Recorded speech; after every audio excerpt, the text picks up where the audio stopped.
The Reverend William Archibald Spooner was a respected Oxford warden who spent his entire career accidentally saying things like, "You have hissed all my mystery lectures," when he meant "you have missed all my history lectures."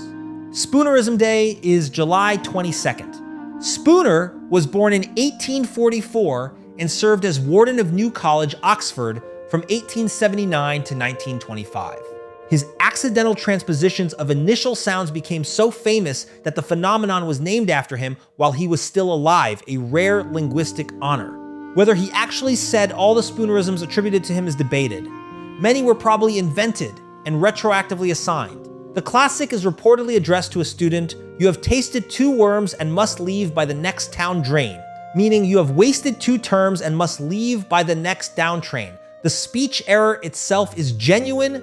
The brain primes the sounds of upcoming words while speaking, and sometimes those future sounds jump the cue. Today, try to make a Spoonerism deliberately. It is surprisingly hard. The brain resists doing on purpose what it usually does by accident. What is the best Spoonerism you know? Drop it.